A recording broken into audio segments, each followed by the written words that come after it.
जय हिंद साथियों, आज के इस क्लास में आप सभी का बहुत बहुत स्वागत है। तो साथियों, बिहार पुलिस ड्राइवर की नई भर्ती 2025 के लिए आज आपका प्रैक्टिस सेट नंबर 9 चलेगा। इससे पहले साथियों आपका टोटल 8 प्रैक्टिस सेट कंप्लीट हो चुका है और अगर आप में से किसी का ये प्रैक्टिस सेट छूटा हुआ है तो साथियों इसके लिए अलग से प्लेलिस्ट बना हुआ है। आप लोग चैनल के प्लेलिस्ट में जाइए, वहाँ पर जाकर आपको सब वीडियो मिल जाएगा।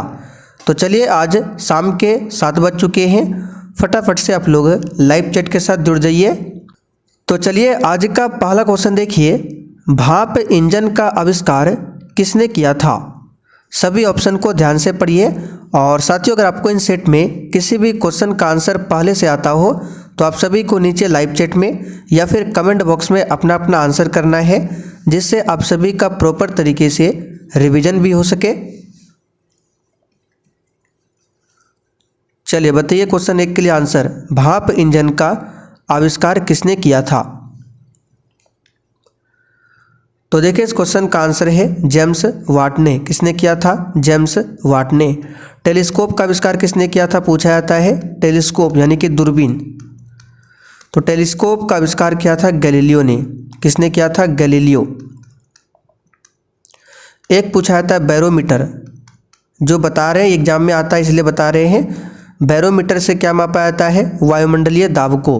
और इस यंत्र का आविष्कार किसने किया था? तो ई टोरिसेली ने। ठीक है, ई टोरिसेली ने बैरोमीटर का आविष्कार किया था।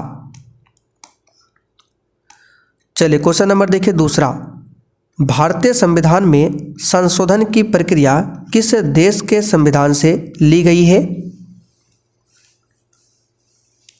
चलिए, बहुत ही शानदार क्वेश्चन है, बताइए इसका आंसर क्या होगा।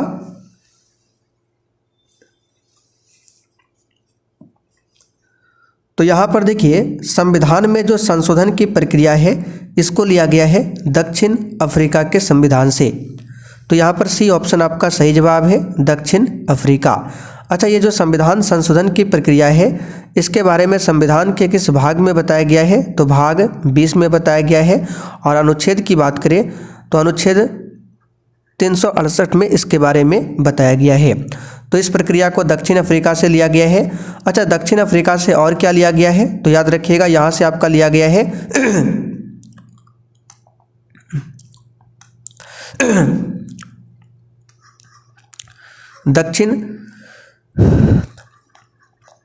दक्षिण अफ्रीका से लिया गया है।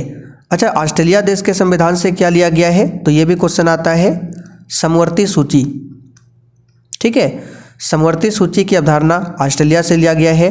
प्लस जो प्रस्तावना की भाषा है, देखिए प्रस्तावना का विचार तो अमेरिका से लिया गया है, लेकिन प्रस्तावना में जो भाषा है उसको ऑस्ट्रेलिया देश के संविधान से लिया गया है। एक पूछा जाता है आपका संसदीय शासन प्रणाली, ये बहुत ही ज़्यादा इम्पोर्टेंट है, संसदीय शासन प्रणाली।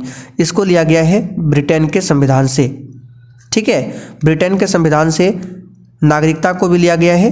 ठीक है, यानी एकल नागरिकता का जो प्रावधान भारत के संविधान में है, कहाँ से लिया गया है? तो ये भी आपका ब्रिटेन के संविधान से लिया गया है। और साथियों, आपकी जानकारी के लिए बता दें, कल ही आपका ज्योग्राफी का क्लास स्टार्ट हो गया है। तो कल आपका प्रैक्टिस सेट 1 हो चुका है, आज आपका प्रैक्टिस सेट नंबर 2 चलेगा। तो साथियों, जिन्होंने अभी तक इस बैच को ज्वाइन नहीं किया है, फटाफट से जाकर आप लोग इस बैच को ज्वाइन कर लीजिए। अभी इस बैच में ऑफर भी चल रहा है। और ये बैच आपको कहाँ पर मिलेगा? तो प्ले स्टोर पर आपको चले जाना है और सर्च करना है सक्सेस वर्ल्ड MCQ। ठीक है, इसी एप्लीकेशन पर ये आपको कोर्स मिल जाएगा। कोर्स में क्या क्या मिलेगा यहाँ पर लिखा हुआ है। और अधिक जानकारी के लिए व्हाट्सएप नंबर है, इस पर आप लोग मैसेज करके पूछ सकते हैं। चलिए, क्वेश्चन नंबर देखिए तीसरा, कार्यपालिका एवं न्यायपालिका का पृथक्करण किस अनुच्छेद से संबंधित है? चलिए, बहुत ही शानदार क्वेश्चन है। और साथियों, अभी आपका ज्योग्राफी का क्लास स्टार्ट हुआ है, आगे आपका हिस्ट्री फिर पॉलिटी सभी का क्लास स्टार्ट हो जाएगा, इसलिए आप लोग देर मत कीजिए, फटाफट से जाकर आप लोग बैच को ज्वाइन कर लीजिए। ठीक है, तो कार्यपालिका और न्यायपालिका की बात करें तो दोनों को जो अलग किया गया है, पृथक्करण का मतलब होता है अलग, तो दोनों का जो पृथक्करण है इसके बारे में आर्टिकल 50 में बताया गया है। किस में बताया गया है? आर्टिकल 50 में। अच्छा, आर्टिकल 44 एक पूछा जाता है, इसमें क्या है? तो इसमें है समान नागरिक संहिता। समान नागरिक संहिता इसके बारे में किस आर्टिकल में बताया गया है? तो 44 में। अच्छा, आर्टिकल 51A में क्या है? तो इसमें है मौलिक कर्तव्य। मौलिक कर्तव्य किस में है? Article 51A। और भाग पूछे तो भाग 4A में। चलिए आगे बढ़ते हैं। भारतीय पुरातत्व सर्वेक्षण की स्थापना किस वर्ष में हुई थी? और देखिए, प्रश्न के साथ जो भी एक्स्ट्रा क्वेश्चन को आपको बताया जा रहा है ये सब कुछ आपको नोट्स में लिखा हुआ मिल जाएगा। और नोट्स कहाँ पर मिलेगा? तो आपको एप्लीकेशन पर, ठीक है। प्लस जो क्लास का PDF है आंसर के साथ डेली दिया जाता है बैच में। तो भारतीय पुरातत्व सर्वेक्षण की स्थापना कब होती है? आंसर है 1861 में। तो यहाँ पर ए ऑप्शन आपका सही जवाब है। अच्छा, 1881 में क्या हुआ था? तो आपको याद होगा दशकीय आधारित जनगणना। तो अगर आपसे पूछे दशकीय आधारित जनगणना किस वर्ष में स्टार्ट हुआ था? 1881 में।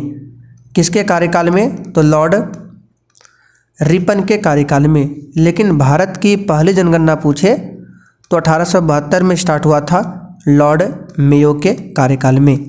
दोनों को ध्यान रखिएगा। महाभारत में उल्लेखित कुरुक्षेत्र नामक प्रसिद्ध युद्ध क्षेत्र डैश के निकट स्थित है। अच्छा, महाभारत का जो युद्ध हुआ था कितने दिनों तक चला था? 18 दिनों तक। ये क्वेश्चन कभी कभी एग्जाम में आ जाता है। 18 दिनों तक चला था। महाभारत के लेखक कौन है? तो याद रखिएगा वेद व्यास। महाभारत के लेखक कौन है? वेद व्यास है। अच्छा, रामचरितमानस के लेखक कौन है? तो याद रखिएगा महर्षि आपका कौन हो जाएगा? तुलसीदास, गोस्वामी तुलसीदास, ठीक है। रामचरितमानस के लेखक गोस्वामी तुलसीदास है। और रामायण के लेखक कौन है? महर्षि वाल्मीकि। सभी को ध्यान रखिएगा। तो जो आपका कुरुक्षेत्र नामक प्रसिद्ध युद्ध क्षेत्र है ये आपका स्थित है अंबाला शहर के निकट। यहाँ पर डी ऑप्शन आपका सही जवाब है। और कुछ क्वेश्चन बता देते हैं, जैसे कि अगर पूछे टोटल वेद कितने हैं? टोटल 4 वेद है। वेदांग कितने हैं? टोटल 6 वेदांग है। अगर आपसे पूछे पुराण कितने हैं? 18 पुराण है। उपनिषद पूछे कितने हैं? 108 है। ये सब कुछ आपको लिखा हुआ नोट्स में मिल जाएगा। चलिए आगे देखिए। मानव शरीर में प्रोस्टेट डैश है।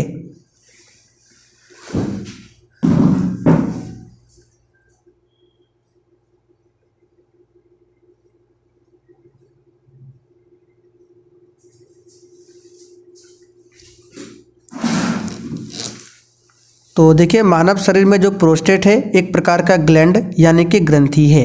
यहाँ पर भी ऑप्शन आपका सही जवाब है।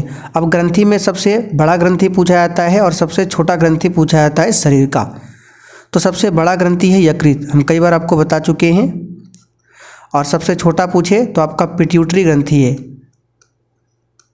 पिट्यूटरी ग्रंथि जो कि मस्तिष्क में पाया जाता है, इसको मास्टर ग्रंथि भी बोला जाता है।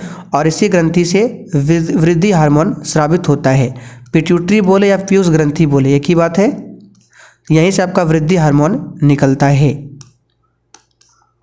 चलिए, वॉलीबॉल के खेल में प्रत्येक टीम में कितने खिलाड़ी होते हैं?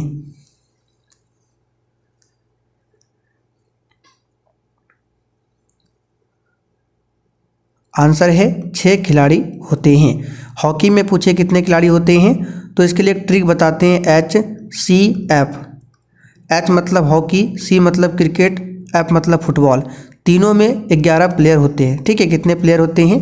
11। ध्यान रखिएगा, हॉकी, क्रिकेट, फुटबॉल तीनों में 11 खिलाड़ी। वॉलीबॉल में पूछे 4। पोलो में पूछे तो आप लोग कमेंट करके बताइए पोलो में कितने खिलाड़ी होते हैं। पृथ्वी के अध्ययन को डैश के नाम से भी जाना जाता है।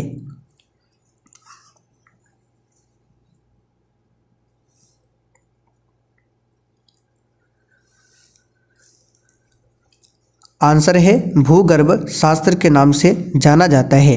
अच्छा, पारिस्थितिकी। पारिस्थितिकी शब्द को किसने दिया था, क्वेश्चन बनता है, तो एजी टॉन्सले ने। किसने दिया था, एजी टॉन्सले ने दिया था। अब यहाँ से क्वेश्चन बताते हैं, अगर आपसे पूछे कि बताइए वर्गीकी का पिता किसे कहा जाता है, तो कैरोलस लिनियस को। फादर ऑफ टेक्सोनोमी, टेक्सोनोमी का हिंदी होता है वर्गीकी, तो वर्गीकी का पिता बोले तो कैरोलस लिनियस को कहा जाता है वर्गीकी का पिता। जीव विज्ञान का जनक किसे कहा जाता है, अरस्तु को कहा जाता है। वनस्पति विज्ञान का जनक पूछे, थियोफ्रेस्टस। जो भी बता रहे केवल ध्यान से सुनिएगा, सुनने से होगा क्या, बिना याद किए हुए ही आपको सारा क्वेश्चन याद हो जाएगा, इसलिए ध्यान से सुनिए। बाकी लिखा हुआ तो आपको नोट्स में हम डेली दे रहे हैं आपको। हिंदुस्तान सोशलिस्ट रिपब्लिकन एसोसिएशन की स्थापना किसके द्वारा की गई थी।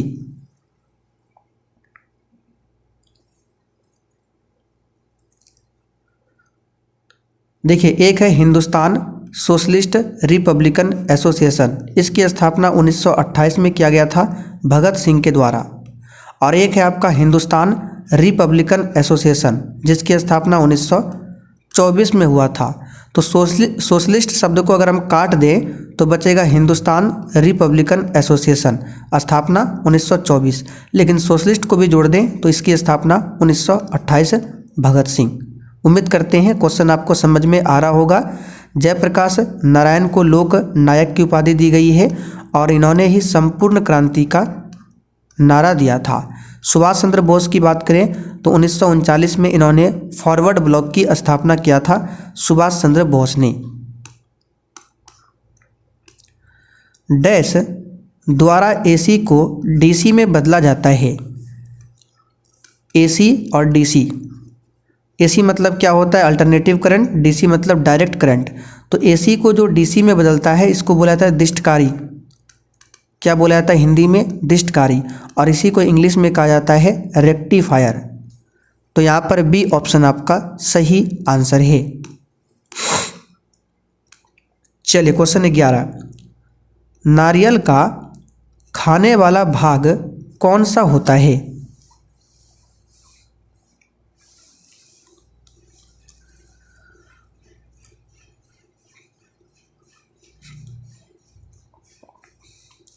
चलिए क्वेश्चन 11 के लिए आंसर हो जाएगा आपका भ्रूणपोष। नारियल का खाने वाला भाग कौन सा होता है, भ्रूणपोष। रेखी समिति निम्नलिखित में से किससे संबंधित है।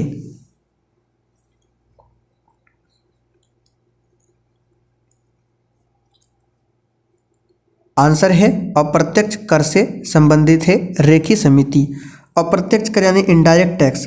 अच्छा, जीएसटी जो है ये किस प्रकार का टैक्स है, तो ये आपका इनडायरेक्ट टैक्स है। भारत में जीएसटी कब लागू हुआ था, तो 1 जुलाई, यहाँ पे लिख देते हैं 1 जुलाई 2017 को भारत में जीएसटी लागू हुआ था। जीएसटी को लागू करने वाला विश्व का पहला देश कौन सा है, फ्रांस। अच्छा, भारत में जो जीएसटी लागू हुआ है वो किस मॉडल पर आधारित है, तो कनाडा मॉडल पर आधारित है। चलिए आगे देखते हैं, दीन ए इलाही की शुरुआत किसने किया था। और साथियों, इस क्लास के बाद शाम 7:30 बजे की क्लास को डेली करना है, जिसमें आपका सब्जेक्ट वाइज क्लास चलेगा। तो ध्यान रखिए, दोनों क्लास को कीजिएगा 7 बजे और 7:30 बजे। तो दीन ए इलाही धर्म की स्थापना अकबर ने किया था 1582 में, और अकबर ने ही जजिया कर को भी समाप्त किया था 1564 में। ठीक है। अच्छा, ब्राह्मणों पर जजिया कर किसने लगाया था, तो फिरोज शाह तुगलक ने। अच्छा, भारत में जजिया कर को लागू करने वाला पहला मुसलमान पूछे तो मोहम्मद बिन कासिम। ये सब कुछ हम नोट्स में लिख कर दे दिए हैं। शेरशाह सूरी की बात करें तो इसका मकबरा कहाँ पर है, तो सासाराम में। बिहार के सासाराम में शेरशाह सूरी का मकबरा है। भारत विश्व व्यापार संगठन का सदस्य किस वर्ष बना था।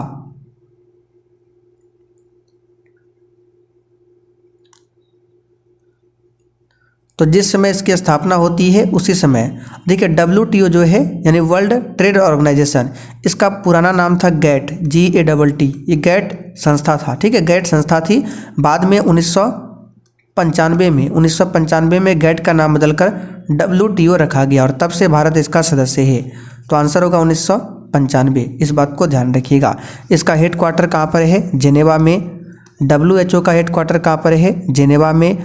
WHO की स्थापना कब हुई थी? तो 7 अप्रैल को 1948। ठीक है, 7 अप्रैल को हम लोग विश्व स्वास्थ्य दिवस मनाते हैं। चलिए, गुप्त काल में सोने के सिक्कों को किस नाम से जाना जाता था? आंसर है दिनार।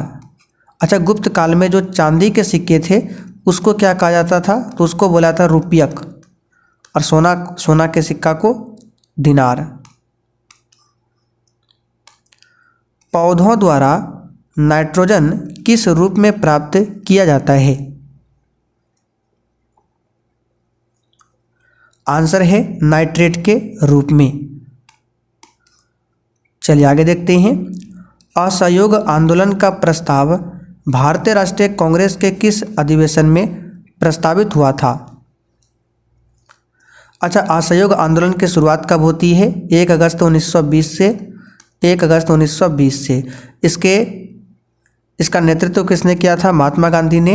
अच्छा, असहयोग आंदोलन को वापस कब लिया गया था? तो फरवरी 1922 में चौरी चौरा हत्याकांड के कारण इस आंदोलन को वापस ले लिया गया था। तो इस आंदोलन का जो प्रस्ताव है नागपुर अधिवेशन में प्रस्तावित किया गया था। अफ्रीका महाद्वीप की सबसे बड़ी झील कौन सी है?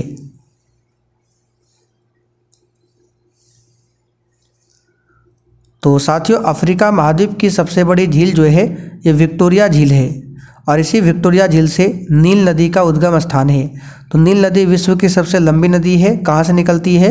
विक्टोरिया झील से। कहाँ पर जाकर गिरती है? तो भूमध्य सागर में। नील नदी जो है भूमध्य सागर में गिरती है।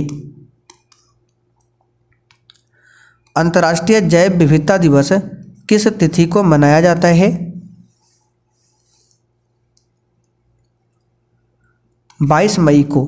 ठीक है, 22 अप्रैल को विश्व पृथ्वी दिवस, 22 मार्च को विश्व जल दिवस, और इसी दिन बिहार दिवस भी मनाया जाता है। 5 मार्च को विश्व पर्यावरण दिवस मनाया जाता है। घेंगा रोग किस ग्रंथि के बढ़ने के कारण होता है? आंसर है थायराइड। ठीक है, थायराइड। और किसकी कमी से होता है ये? आयोडीन की कमी से घेंगा रोग होता है। चलिए, किसी अंतर्राष्ट्रीय फुटबॉल मैच की समयावधि कितनी होती है?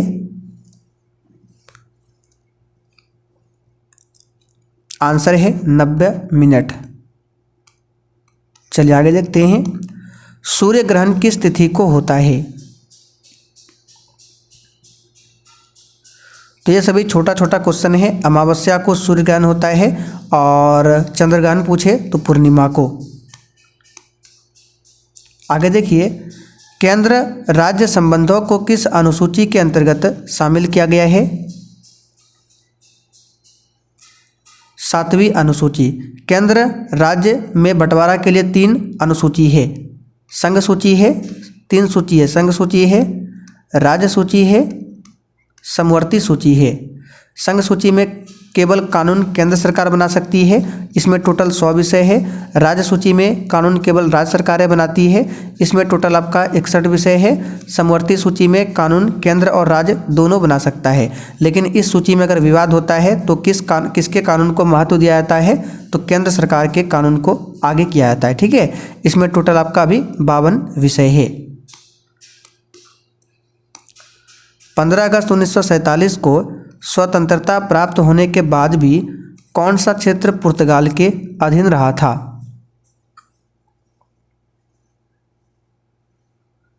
आंसर है गोवा। गोवा को आज़ादी मिला था 1961 में। गोवा की राजधानी पणजी है। अच्छा, गोवा में एक बंदरगाह है मार्मुगाओ, पूछा जाता है मार्मुगाओ बंदरगाह कहाँ पर है? तो गोवा में। चलिए आगे देखते हैं। उच्च दाब वाली हवाएं जो केंद्र से बाहर की ओर चलती है क्या कहलाती है? तो इसे प्रति चक्रवात कहा जाता है। चलिए आगे देखते हैं। किस रोग में रक्त का थक्का नहीं बनता है? आंसर है हीमोफीलिया रोग में रक्त का थक्का नहीं बनता है। ठीक है, मान लीजिए आपके शरीर में अगर कहीं कट लग जाता है उंगली में तो वहाँ से खून निकलने लगता है। अगर आपके शरीर में विटामिन, ठीक है, विटामिन के की कमी हो जाती है जिसका रासायनिक नाम होता है फिलोक्विनोन। ये क्या करता है? रक्त को थक्का बनाने में मदद करता है। अगर आपके शरीर में विटामिन के की कमी हो जाती है तो अगर मान लीजिए उंगली में अगर कहीं कट लगता है तो खून जो निकलता है वो जल्दी बंद नहीं होगा अगर विटामिन के की कमी हो जाती है। तो कौन सा एक रोग है जिसमें रक्त का थक्का नहीं बन पाता है? तो ये है हीमोफीलिया। वित्तीय क्षेत्र में सुधार निम्नलिखित में से हेतु किस समिति का गठन किया गया था? यानी कि वित्तीय क्षेत्र में सुधार के लिए किस समिति का गठन हुआ था? तो ये आपका एम नरसिम्हन समिति, रघुराम राजन समिति दोनों है। चलिए आगे देखते हैं। रैयतवाड़ी बंदोबस्त कहाँ पर लागू किया गया था? एक आपका रैयतवाड़ी है, एक आपका अस्थाई है।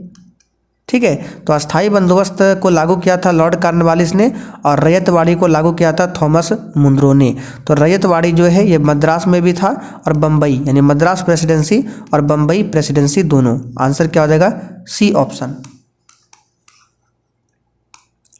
जनहित याचिका दायर की जा सकती है। बताइए किस न्यायालय में जनहित याचिका को दायर कर सकते हैं? आंसर है सी, सर्वोच्च न्यायालय यानी सुप्रीम कोर्ट और उच्च न्यायालय दोनों में। सर्वोच्च न्यायालय के बारे में आर्टिकल नंबर 124 में बताया गया है और उच्च न्यायालय के बारे में आर्टिकल 214 में बताया गया है। चलिए आगे बढ़ते हैं। इमली में कौन सा अम्ल पाया जाता है? आंसर है टार्टरिक अम्ल इमली में पाया जाता है। ऑक्जेलिक अम्ल टमाटर में पाया जाता है। नींबू संतरा में साइट्रिक अम्ल पाया जाता है। सेब में मैलिक अम्ल पाया जाता है। सिरका में एसिटिक अम्ल। इसका सूत्र CH3COOH होता है और ये एक आपका दुर्बल अम्ल है, प्रबल नहीं दुर्बल। प्रबल अम्ल आपका HCl हो गया, HNO3 हो गया, नाइट्रिक अम्ल प्लस H2SO4, ये सभी दुर्बल अम्ल प्रबल अम्ल है, जबकि CH3COOH ये दुर्बल अम्ल का उदाहरण है। तो साथियों आज का प्रैक्टिस सेट यहीं पर कंप्लीट होता है।